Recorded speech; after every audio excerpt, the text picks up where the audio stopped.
Hello, so if you're a writer that often collaborates with other writers and works on different projects together, I find my bullet journal really useful. So 2017 has been really interesting because I've been working on some really fun projects. The first one was the Edward King project. Now this was run by the Arts Council.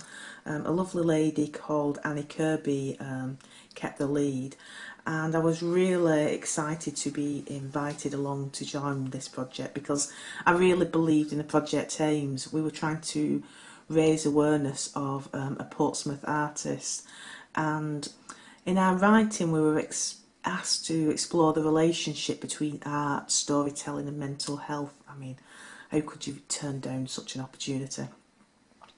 So what I did was just make a note of the name of the project. I also made a note of the web page and the Twitter handle, because these are the sort of things people say, oh, that's interesting, can you give me more details, and you can't remember where the links are.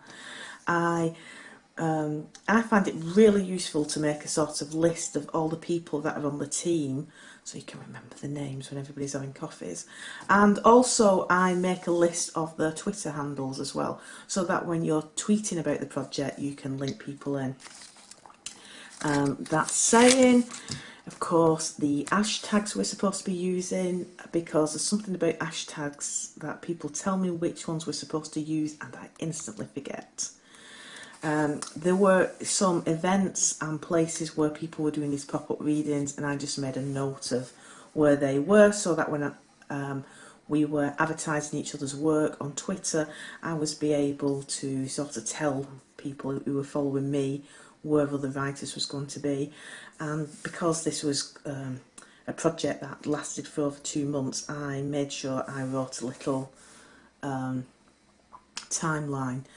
Also, it's a paid job, so I did leave a space for the invoice section.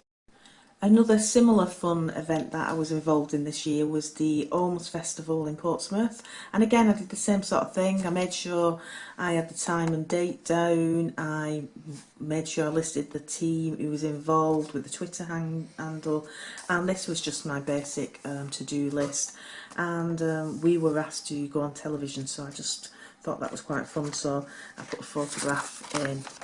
I run a writing group, and I find this incredibly useful. Basically, we have 1 week where we read and critique other people's work, and the week after you do sort of writing exercises, and I frequently used to forget which week we're on, so I just made a note of whether or not it was a reading or a writing week. The little red squares mean that something different is happening, and just have this all in one place at a glance, rather than scrolling through my phone working out what week we're on. And I just made little sort of post-it notes for important things as they turned up. Another fun activity that I've been involved in this year was part of the Dark Fest in Portsmouth, and that was the Dark Cities event. It was a sort of a year celebration of an anthology I was in last year, and I was asked to run the spoken word event. And again, it's a similar sort of layout that I find really useful. What it is, where, time and date, the address, all in one place.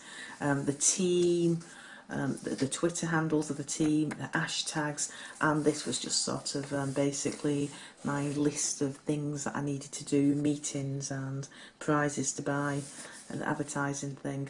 I just find it's really useful to just be able to open it up and all the information you need is there on a double page spread. My absolute favourite page that I use in my bullet journal is a leads page. So if I see something on Twitter or Facebook, I just make a note of it.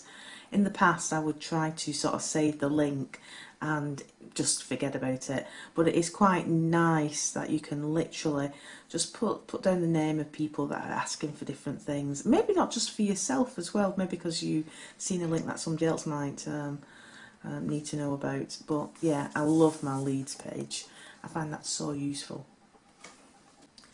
Another useful page for writers is if you go on any courses, it's a good idea to keep a record of it. So this was one that I did in June. It was a press and social media masterclass for writers, for people who write sort of non-fiction, and I just made sure that I remember the date and the people who were running the courses.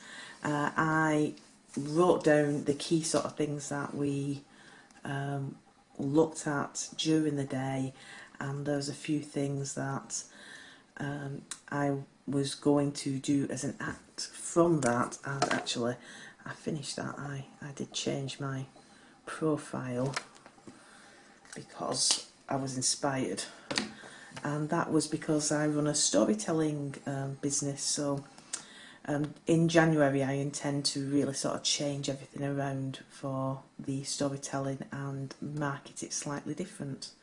So I hope you found these pages useful. It really is great that you're not forced into sort of a diary with calendars in, and that you're able to put everything together in one place.